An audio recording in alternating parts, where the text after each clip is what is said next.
Shalom and welcome to today's Middle East Report. In this program today we have three young Israeli Arabs who are confronting the lies against Israel, that Israel is an apartheid state.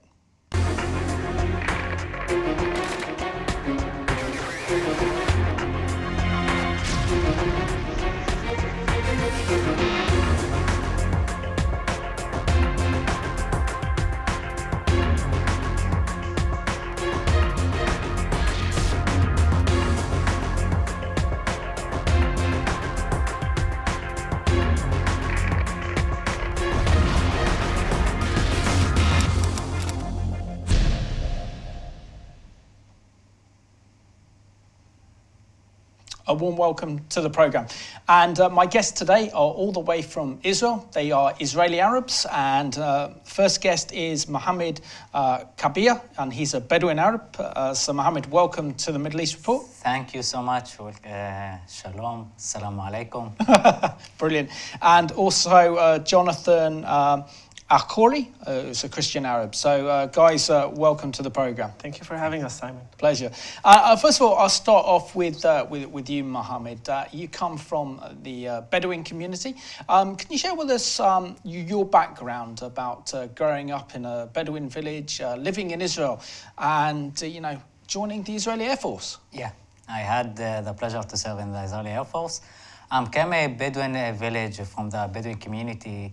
The Bedouin community in Israel created a blood alliance with the Jewish people many times ago, before when the state of Israel independed. And nowadays the Bedouins, they integrated in the whole Israeli society, especially in the army and the security systems and the security service. And we have Bedouins in the all units in the IDF, and especially in special units, not like in the past. We were only in the trackers and scouts units. We today succeed to integrate to the all Israeli society and to the all Israeli security systems. And Mohammed, you served. What was it like serving in the Israeli Air Force? And can you describe for our viewers the job you did there? First of all, is a respect to serve our country, if it was a national service or military service.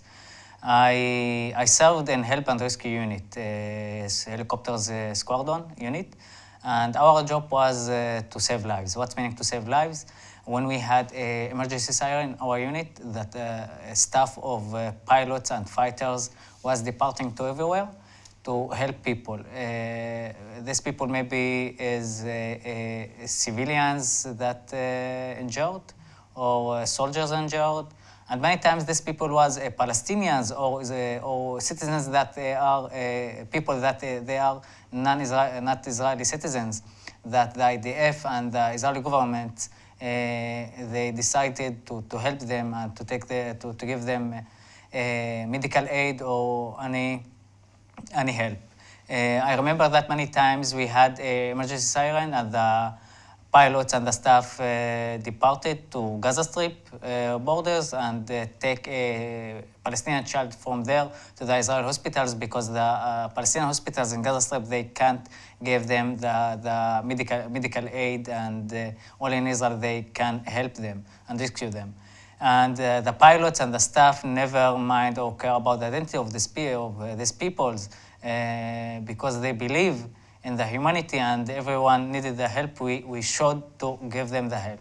Excellent, excellent. And Jonathan, welcome to the program. Now, your family have got an incredible story. You're a Christian Arab, and originally your family's from the Lebanon, but you came to Israel after Israel withdrew from the southern security zone, and we saw then, sadly, the collapse of the South Lebanese army. And many of those news reports showed so many people like your parents come to make a new home for themselves in Israel. So can you describe or tell us something about your family background on your Lebanese heritage? Yeah, so I come from a small village in south of Lebanon. I was born there to a Christian family that mainly we were in charge of the Greek Orthodox Church in our village. My father's family, we have 14 generations of priests. And I grew up kind of in a church. environment. And after Israel's withdrawal from South Lebanon in 2000, I found myself without a father because at the beginning only my father fled to Israel. And my mom, brother, and I, we stayed in Lebanon another year and a half under Hezbollah terror regime organization. So we had to flee through Cyprus, and that's how we came to Israel and joined our father in 2001. The situation in Lebanon for Christian wasn't that good throughout the 60s and 70s from the beginning of the civil war. So we had to find Lebanon's government didn't really protect our lives. So they had to find this other solution. So the Christians thought that who's going to be better alliance for them than this other minority in the Middle East, the Jewish people that are being persecuted by the same extremists.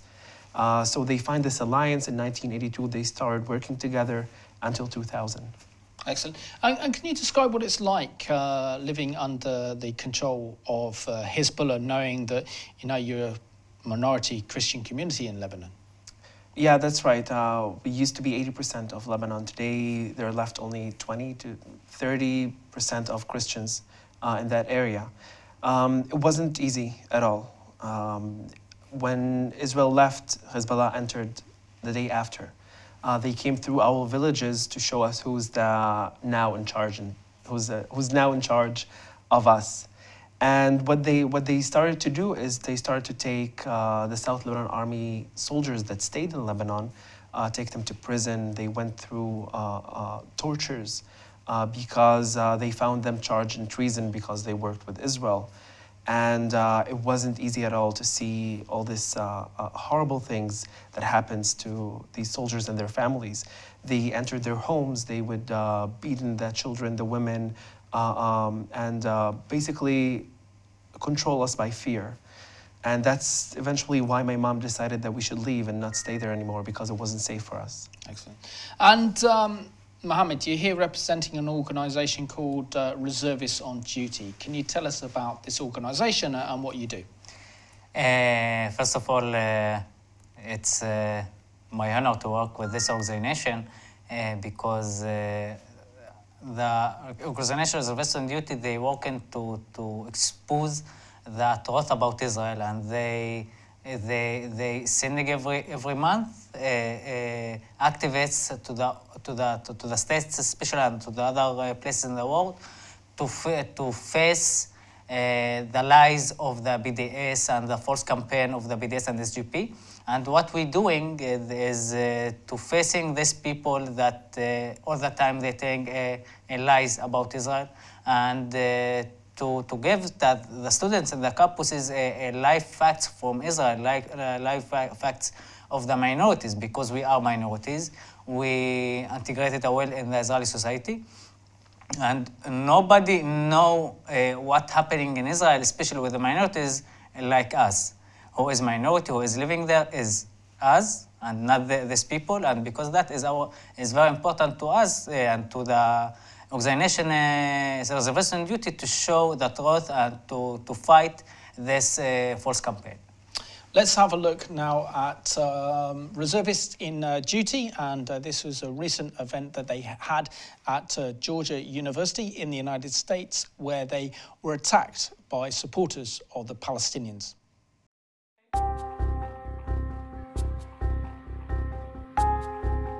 Today, the members of the Israeli occupation forces standing here continue this campaign against replacing through apartheid and military occupation. Of our country. Free, free Palestine! Free, free Palestine!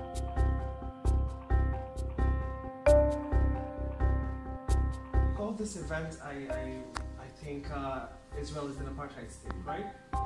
And you had now 5 minorities from Israel that had an event talking about how Israel is not an apartheid state, and instead of listening to us, you just came, interrupted our event.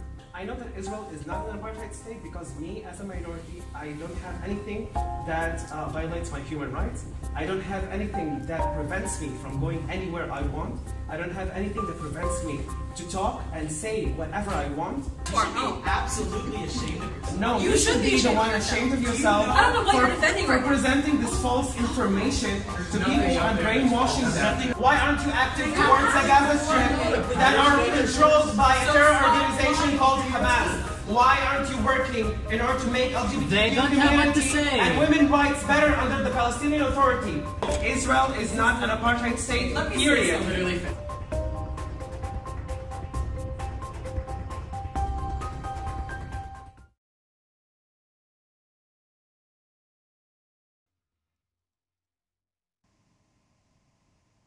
As you see, they're doing a great job in telling the truth about Israel at university campuses.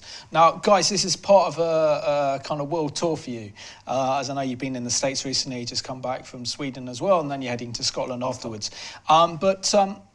Jonathan, I have to ask you, I want to thank you, both of you, for your bravery and your courage there to stand up against the lies of Israel's enemies, who call Israel an apartheid state, who accuse Israel of ethnic cleansing. And how do you counter those lies? Because, you know, you both are a minority in Israel. How does Israel treat her minority, Israeli Arabs in Israel? Yeah, you know, to begin with, we are Israeli citizens. We are proud of our country. We will never turn our back to our country. And that's the reason that we're doing what we're doing, and that's the reason that we joined Reservists on duty to do that, with showing and exposing the truth about Israel, how it is on the ground. And for us as minorities, it harms us and it hurts us to see the BDS activists and to see, the video that now we saw from SJP, the Student Justice for Palestine, that are really active in college campuses in the United States, how they are brainwashing people's mind about our lives in Israel. So they have never visited Israel. 95% they said in our event. And I asked to raise your hand who have ever visited Israel. None of them, except I think one that held his hand up. They don't really know what is happening on the ground. So they're kind of, you know, sharing false information about something that they have never saw, or that they have never felt, or that have never experienced. So this is why it's really important for us as minorities, especially as minorities living in Israel, Christians, Bedouins, Druze, Muslims, to share our stories, to share why we serve in the IDF or why we do national service, and why it's so important for us to make sure that the only democratic state in the Middle East that keeps us safe, that let us speak our mind, that gives us the free speech and the freedom of expression, and everyone to be in his own faith and his own belief, to make sure that this state continue to live and continue to be the Jewish state that it's meant to be. And Mohammed, how do you feel that when, for example, supporters of the Palestinians chant that that Palestine will be free from the river to the sea, which is an incitement to genocide they use at many of their rallies? They also talk about how Israel is ethnically cleansing the Palestinians and there's apartheid against Israel, and yet really what we're seeing is that the treatment of Palestinians in the Arab world, be it in Lebanon, be it in Syria, or even Iraq, is where they are considered like third-class citizens. Can you share with your experience how these all lies? First of all, it's horrible to hear that these people are saying and calling Palestinians will be free from the river to sea and calling for intifada or for violence. Because these people, they never experienced intifada, they never experienced violence in Israel. They are all their lives living in the States or here in Europe, and they don't know what's meaning intifada. Intifada, it's meaning blood, murders, and kills people from the both sides, and suicide bombing in the Israeli side. And I think that the problem of the Palestinian people is they never spoke about the future. They all the time speaking about violence and about the past. They don't have any view or perspective to build a better future together with the Jewish people. And about Palestine, Palestine has never been, the state of Palestine never been. Maybe it was a Palestinian people in Israel land, but the Palestine, the state, is never been, because that, I think that their leadership, many times ago, they brainwashed them that it was a Palestinian state, and the Jewish people, they killed them or kick out them from their lands, but it's not true. If we go to the history facts, you will see that who began the violence, who began the war, who refused the peace offers, who began the all horrible things that was the Palestinian side, not the Israelis, and who is extend their hands to the Palestinian people for peace was the Israelis. And I can give you an example from my holy book, from the Quran, that many two organizations of the Palestinians, like the Hamas and Hezbollah also, and the other organization, they're using my holy book and the religion for their agenda, for their interests. And the Quran wrote in the Surah Al-Ma'idah, part 2021, and I invite everyone to check it, that the God commanded Moses prophet to take his people from Egypt to the Holy Land. The Holy Land is meaning Israel. And if we go back to the history, all the history facts is justify that the land of Israel is for the Jewish people, not for the Palestinians. I don't say that the Palestinians people never lived in this land, but they never had a state there. And who had stayed there is the Israelis and the Jewish people. If we go back 2,000 years ago, the Hashmonaim state was a Jewish state. And if we check in the old holy books about the King David, about the King Solomon, there was a Jewish people that controlled the land of Israel. Because that, I think that these people, they brainwashed by their leadership, and they all the time incite them to do violence and to do intifada, to take a more focus from the world, and to only to support their private agenda and interests. Absolutely. And Jonathan, can you share with us, as a Christian Arab, the freedoms that Israel gives you? You know, when I always compare my life for how it could be in Lebanon or how it was, and how is it now in Israel. The differences is that, like I always say, that the most important thing for me is for a man to have his own dignity, or for a woman, or for a person, and to be able to worship and express himself freely as he wants, to share his political views or to share his opinions about things that is happening in the state. And when I see that, what is happening to the Christians, whether in Lebanon or all over the Middle East, there is a genocide today for the Christian people and the Yazidis all over the Middle East. And to see that, you know, one of the most claims that they say that Israel is ethnically cleansing its minorities or the Palestinian people. But when we look on the papers from history till today, we see that the numbers are only rising. And the reason for that is because life is good, life is thriving, so they're able to live their life as they want. The Christian community today in Israel is the most successful community among the minorities that you can find. We have minorities all over, higher ranks, both in the IDF, manager of hospitals, Supreme Court judges. You can find them everywhere. So once you have your freedom, you can do whatever you want, and you can be able to build your life as you want it. And this is the freedom that Israel gives. Excellent. So let's have a look now at the fantastic contribution made to defending the state of Israel by the Israeli Arabs.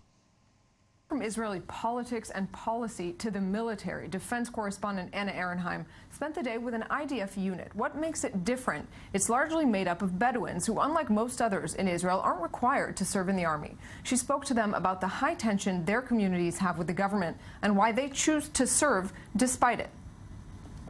The Israeli-Gaza border has seen much violence and tension over the past few years. As such, Israeli soldiers are stationed all along the frontier. We had the opportunity to meet and speak to a number of soldiers from a unit that's a little bit different from the rest. In the army, Bedouins are trackers, detectives on the ground. They know that the devil is in the detail and are able to ascertain if a single footprint in the sand belongs to a harmless civilian or to a potentially deadly terrorist infiltration. Bedouins in Israel are not obliged to serve in the army, meaning that they choose to put their lives at risk for their country. And they do so alongside members of Israel's Druze community, as well as Jewish and Christian Israelis of all backgrounds. We feel the same here, like family. It doesn't matter where you come from, the color of your skin. We're all friends here. But the mixture of ethnicities naturally leads to differences. Leila is here to smooth them over. I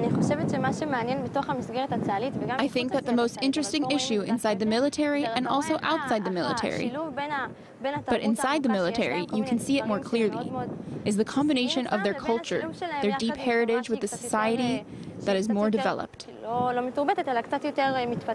Sharon was born to a Christian mother. As such, the state's rabbinical authorities do not consider her Jewish. Here, she feels more accepted.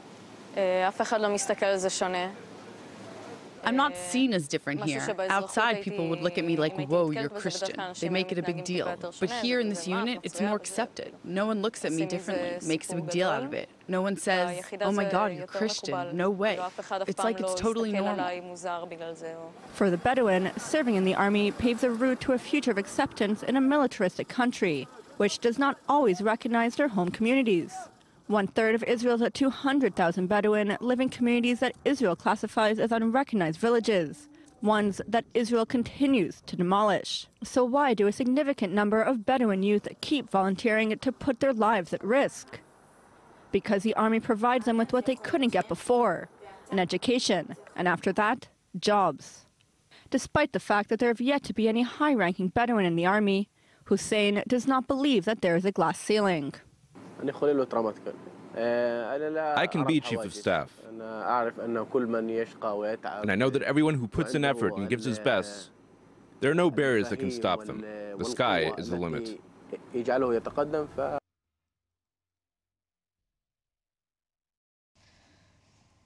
just shows you the wonderful contribution made to the defense of Israel by Israel's Arab population. Mohammed, I have to ask you there, they mentioned the Bedouins a lot, but they didn't mention Bedouins in the Air Force, so we're mentioning it now for you. Yeah. Why did you want to serve, and why did you want to put your life on the line by protecting the nation of Israel? First of all, I have to say that I'm very proud of these people that we saw in the video, and to see many of my friends there. It's a important question, and it's very important to me to share what is keep Bedouins, Muslims to serve in the army of the Jewish state. We in Israel don't feel that Israel is only for the Jewish, because we are citizens there and with equal rights.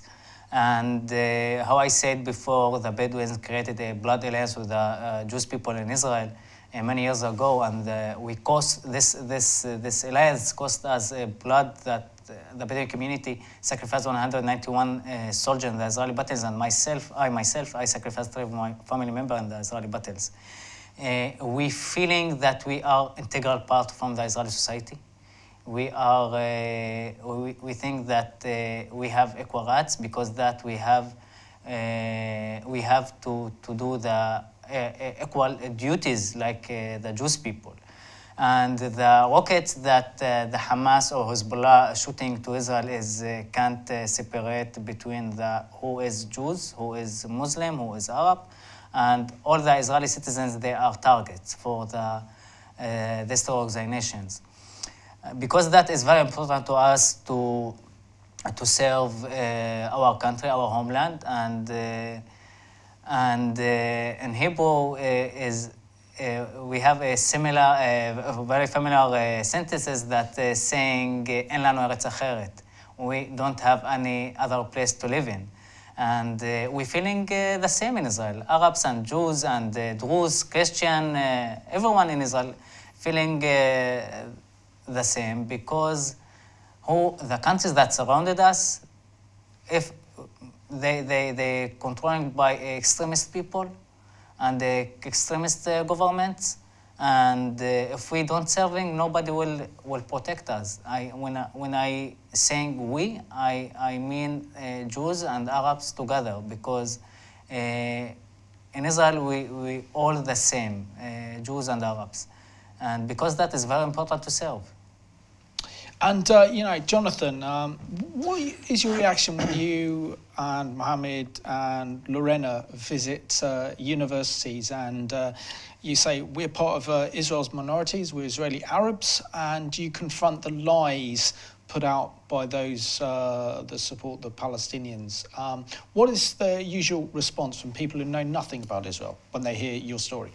You know, a lot of the people, they come to our events that we do with Reservists on Duty and with others to hear about Israel's minorities. And once they suddenly discover that there is a Druze community that are around 130,000 people in Israel, or the Bedouins that they didn't know about before, they thought that everyone is Muslim.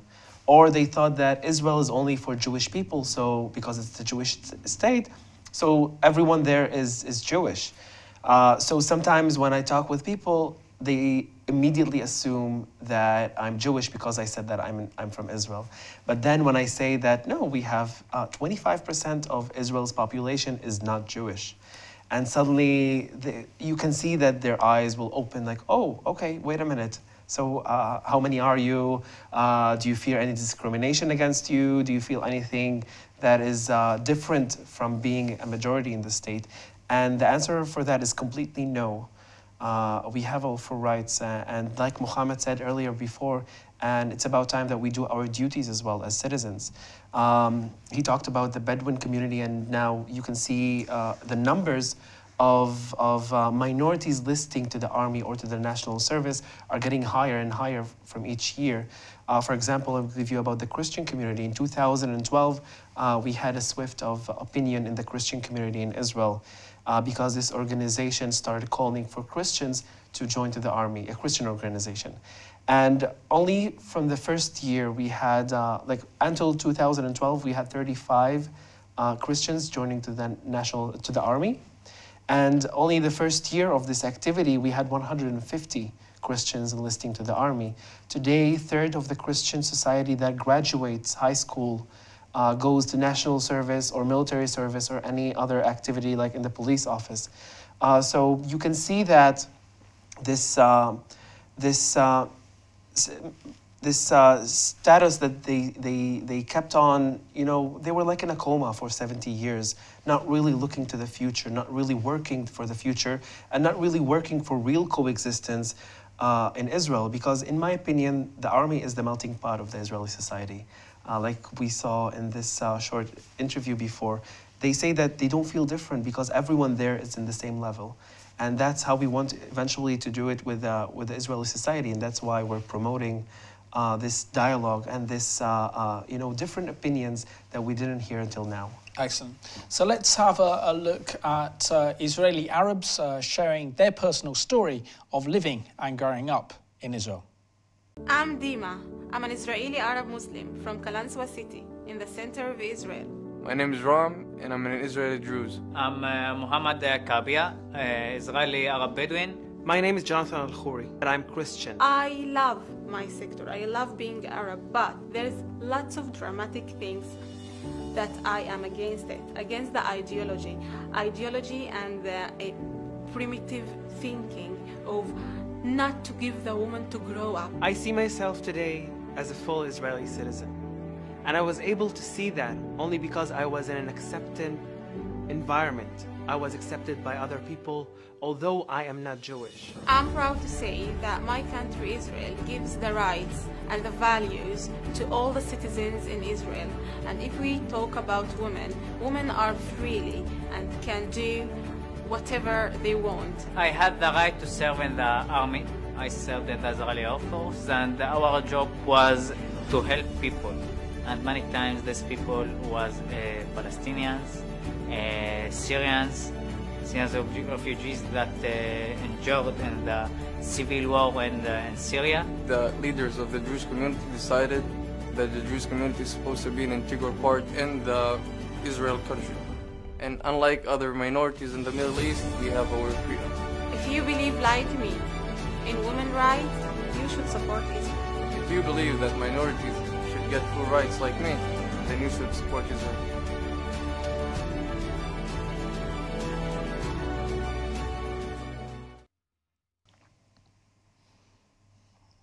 And sadly, we don't hear Israeli Arab voices on the mainstream media, but you do on this program, on the Middle East Report, and it's important. Mohammed, you must be very proud of your community and your heritage, being a Bedouin Arab living in Israel. And you've done your duty in terms of serving in the Air Force. And if I was an Israeli, I think I'd want to serve in the Air Force as well. And you're here today to counter the myths and the lies about Israel, particularly these assiduous accusations that Israel is an apartheid state. Can you share with us the opportunities facing Israeli Arabs in terms of jobs? Because there's an Arab newspaper. As an Arab, you have the right to vote. You have the right to stand in for office in the Israeli Knesset, to actually then become a lawyer, a journalist. What are the possibilities in Israel for an Israeli Arab?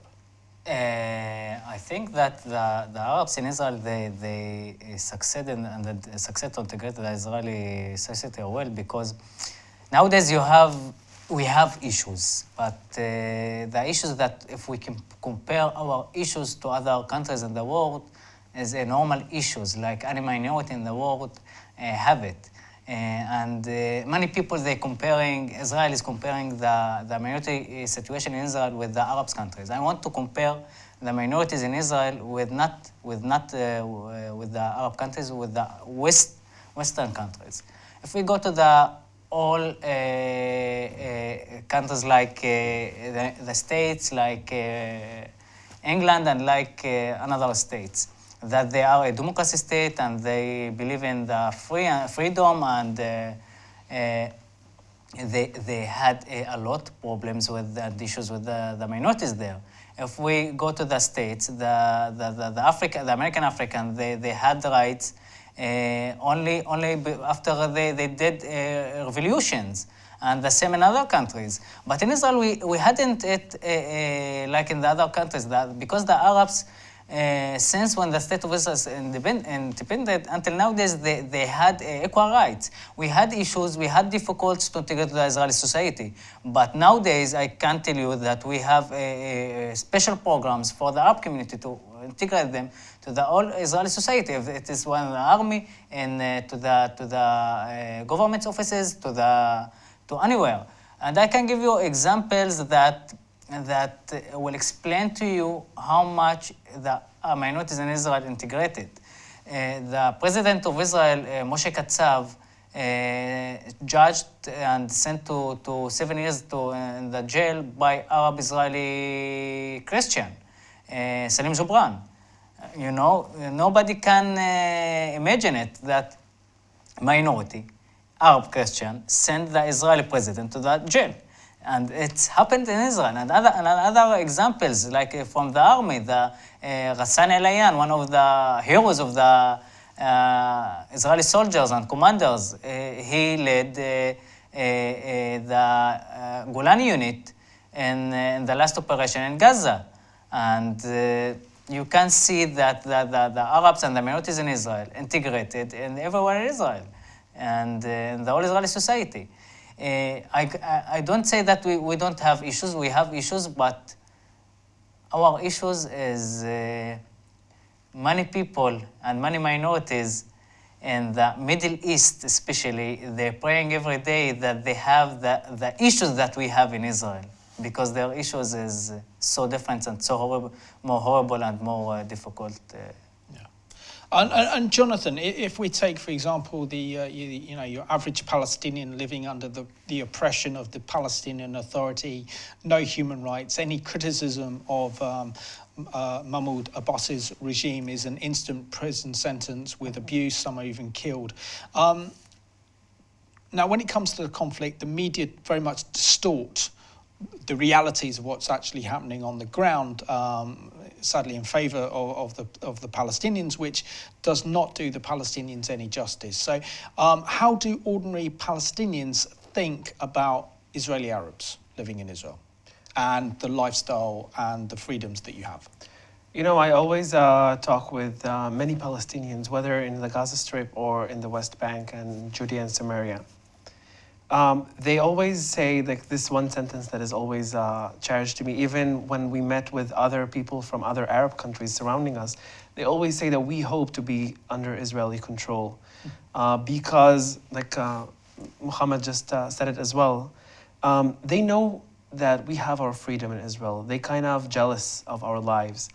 But I want to touch, some of the comments that you said about Mahmoud Abbas and the Palestinian Authority. The issue there that the world, the UN, and the media world, what they are showing, especially mainstream media outlets, newspapers, what they do is that they have this double standard toward Israel.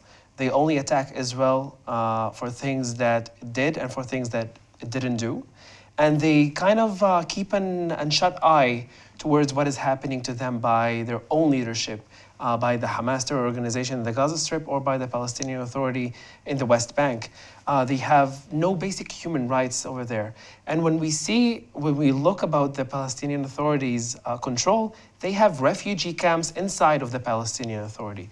This is something that I can't understand till today. So if you have your own territories, why do you need to have refugee camps that they can't vote to the same parliament? They can't vote, they can't be any official workers in the Palestinian Authority's government. They're having their own discrimination against their own people. This is something that we see for the Palestinians all over the countries that's surrounding Israel, whether in Lebanon, Syria, or Jordan. They don't have the ability to live their lives in dignity. And we have a lot of Israeli Arabs, minorities that say that they're Palestinians as well. No one stops them from doing that. No one stops them from demonstrating in the streets of Haifa or Tel Aviv with Palestinian flags. And this is something that we can see in the West Bank. Once they have a demonstration against the Palestinian Authority, they will immediately shut down. They will take them to prison. I've talked with many people that were tortured in the Palestinian Authority's prisons because their opinions, because they think differently from Mahmoud Abbas, and because they criticize their own government. This is something that they're really thirsty to have this freedom from their own leadership, that they're not able to do that yet. Yeah. And Mohammed, I just want to thank you for being my guest on today's program. We're about to have Lorena, who is from the Druze community. But before we do, let's listen to the leader of the Palestinian Authority, Mahmoud Abbas, badly and awfully condemn Israel as being an apartheid state. Palestinian President Mahmoud Abbas has poured scorn on the Israeli parliament's controversial vote to retroactively legalise almost 4,000 settler homes built unlawfully on Palestinian land. It's being called legalised theft. Israel's Attorney General has said the move is unconstitutional and that he will not defend it in the Supreme Court. President Abbas has been in Paris for meetings with the French President François Hollande. The law is contrary to international law, and we will continue our efforts in the international courts to protect our existence and our land. What Israel is doing is the establishment of a single state with an apartheid system. There's no other word for it. If that happens, it would be a disaster for us and for the international community, and we warn against it. According to the law, which was passed 60 to 52 in the 120-member Knesset, Palestinians will be compensated, even if they refuse to give up their property. President Hollande said the law opens the way to the annexation of the occupied territories.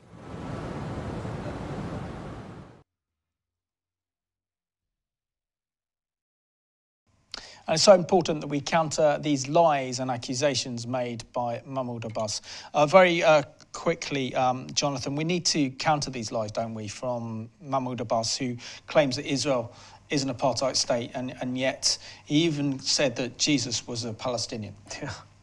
Yeah, that's right. I think Mahmoud Abbas has many statements that he said that are basically blatant lies, that he's trying to rewrite history. He said that Jesus was a Palestinian. He said that they will not allow any Jewish foot to step in the Temple Mount with their filthy foot.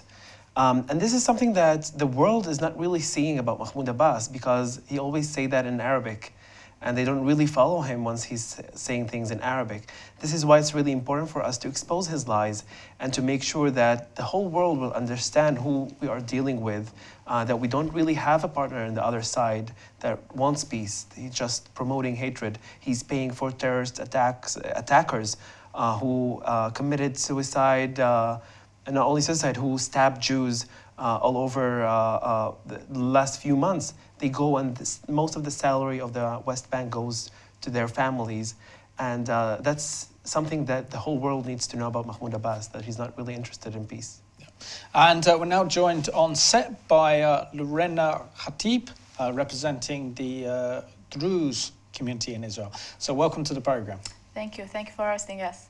And Lorena, can you just share with us, your experience and of growing up in Israel and being part of the Druze community? And for our viewers who don't know who the Druze are, can you share with us? Yeah, sure. First of all, the Druze community is an Arab-speaking community. We have split from the Shia Ismail. It's a group of Muslims in the 11th century. In Israel, we are an integral part of the society. I can tell you that the Druze community have signed an agreement with the country in the 1956 that every 18 Druze citizen have to join to the army beside the women and the religious people. And I did 1 year of national service in the Druze youth organization. My job was to be the leader of the group. I had 20 children, and the main goal of the organization was to improve the relationships between the Druze community and the land they are living in, because the Druze community is loyal to every land they are living in the whole world. It's in our traditions, and that's it. Interesting. So it's like, for example, the Druze living in Syria would be loyal to Assad's regime, and the Druze living in Israel are loyal to Israel. So you're also campaigning for women's rights amongst the Druze community. Can you share with us the important work you are doing and some of the challenges that you're facing? Actually, I'm activist in our community, in the Druze community. I think that women should be an integral part of the society also, because in every Arab culture you can see that there is no equality between women and men, especially in our society. So I think that we should work to change this situation. I think that it all begins with us, the women. We have to lead this change. We have to work to lead it. So that's why I'm here. I have participated in UNICEF, the United Nations Children Fund, for 3 years. And as I told you before, that I have participated also in the Druze organization and UNISTREAM, Ufakim La'atid. It's an organization that works also about improving the women rights. And now I'm participating in Reservists on duty, and we are sharing our stories in the campuses and the universities in the whole world. I think that it's very important to us to work about this, because I have noticed that there are a lot of misconceptions about Israel in the whole world. I have participated in a delegation in Berlin in my age of 17. And I was shocked to hear that I was shocked to hear my German friends thought that that we don't have the rights that Israel didn't allow us the freedom speech, that we don't have equal rights as the Jewish people, citizens in Israel. So I think that it's time to lead this change and to share the truth from the ground, because we are living in Israel. I think that I'm a BA student in Haifa University, so as a student in Haifa University, I can tell you that half of the students in the university are Arab, are not Jewish. And as a Druze and as an Arab, as a minority, I get scholarships in the university more than the Jewish people. So I don't know which kind of apartheid they are talking about. Excellent. That's just great you can describe from your own personal experiences, Lorena. Now, as an Arab woman, what freedoms does Israel offer you compared to Israel's Arab neighbors, for example? I can tell you, as a Druze woman and as an Arab woman, that in Israel, I get the right to break this silence and to speak, and Israel allows me the freedom of speech to do whatever I want. They didn't limit me to introduce myself as an Israeli citizen. You can see that everyone do whatever they want as a woman, I can tell you also as a Druze, that the Druze woman in Jordan and Syria and Lebanon can't go in the streets with the Druze head cover. They can go with it's not allowed and it's not acceptable. Yeah, just quickly on that one. I mean, we're seeing sadly in the region real Islamicization going on, and we look at, for example, at Iran or Saudi Arabia or Syria. Women like yourselves, young women, would be forced to wear the hijab, and clearly today, you're looking glamorous and there's no hijab. Show us how important it is that women have freedoms, particularly Arab women in Israel, not to wear the hijab and not to be forced to look a certain way and act a certain way. It's very important for me, because everyone has the right to do whatever they want. Everyone has the right to choose and how to do her life, as a woman, as a human. We have to get our specific small rights to do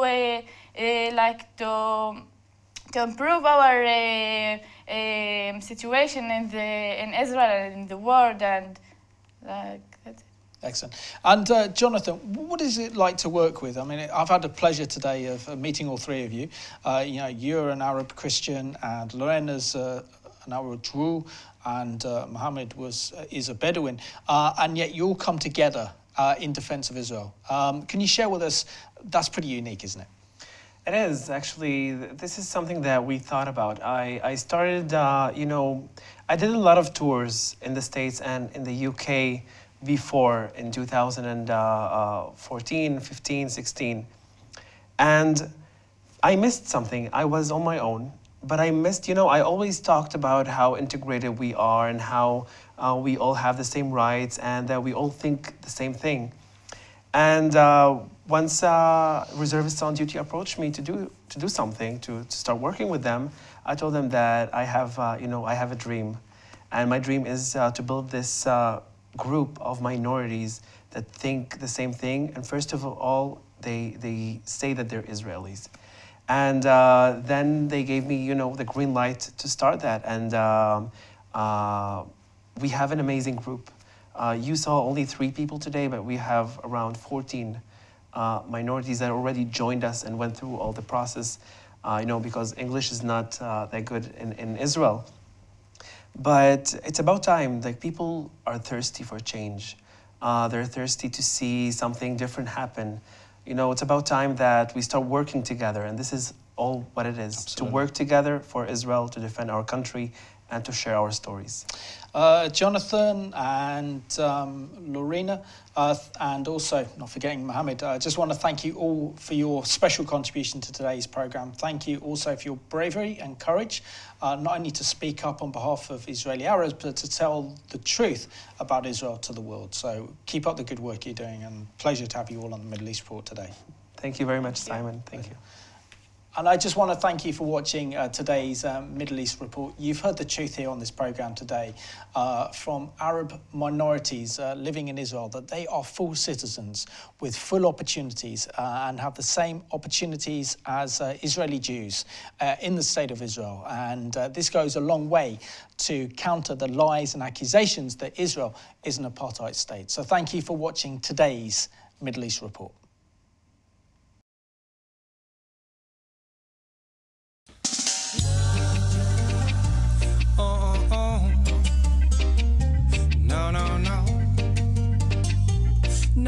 No. People say Israel's an apartheid state, but I can't relate to that baseless hate. It's not really fair to try and compare a racist regime with the war on terror. Using common sense against violence, Israel had to build up the border fence. And if you think that's apartheid, it's because you don't know what apartheid really was. For 2,000 years, the Jews all roamed, but we always called Israel our home. Unlike the British and Dutch who came to South Africa where they had no claim. They already had countries overseas, but they wanted to expand with new colonies, so they conquered the natives, bought and sold their land they stole, full of diamonds and gold. The whites united and decided to create South Africa as a democratic state, but soon they denied blacks voting rights, so the whole government was controlled by whites. The House and the Senate and all of the courts were white, so the black people got no support. Plus the police would arrest and beat any peaceful protesters in the street. They divided everybody into 4 different races, moved them by force into separate places. So if you were Indian, black or brown, you had no business in a white town. They had segregation of transportation, buses, bus stops, trains and train stations, separate ambulance, different doctor and nurse, and the black hospitals were always worse. Restaurants, hotels, and the public park might be off limits if your skin was dark. It was a crime, and you could get more than a fine if you crossed the line of that whites only sign. They had separate teachers at different schools, black and white beaches and swimming pools, cafes and movie theaters wouldn't let folks in, discriminating if they had the wrong color skin. No mixed marriage, it was a criminal act for a white person to have sex with a black. Apartheid went from the womb till the tomb, couldn't even take a dump in the same bathroom. People say Israel's an apartheid state, but I can't relate to that baseless hate. It's not really fair to try and compare a racist regime with the war on terror. Using common sense against violence, Israel had to build up the border fence. And if you think that's apartheid, it's because you don't know what apartheid really was. In Israel, apartheid is not the case, cause regardless of gender, religion, or race, all Israeli citizens, black, brown, and white, have equal social and political rights. So the Arab Israeli population, which makes up 20% of the nation, might be a minority, but at least they can vote, unlike the rest of the Middle East. Look at the whole region, you'll see only Israel is truly a democracy, where every citizen's right to vote is protected, and Arab officials often get elected. That's an important point, let me stress it.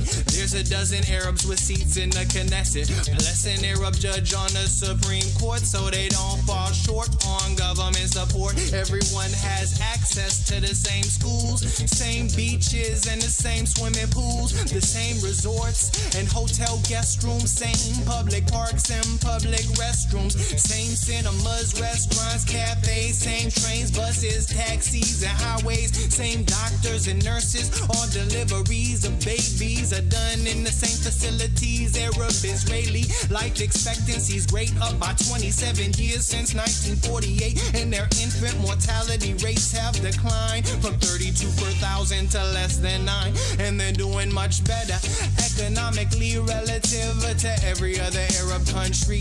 There's no restriction on choice of career. They're welcome in the military. If they volunteer, they can work and reside wherever they please, from Eilat all the way to the Sea of Galilee. They live in the very same cities as Jews, on the same street, in the same house if they choose. People say Israel's an apartheid state, but I can't relate to that baseless hate. It's not really fair to try and compare a racist regime with the war on terror. Using common sense against violence, Israel had to build up the border fence. And if you think that's apartheid, it's because you don't know what apartheid really was.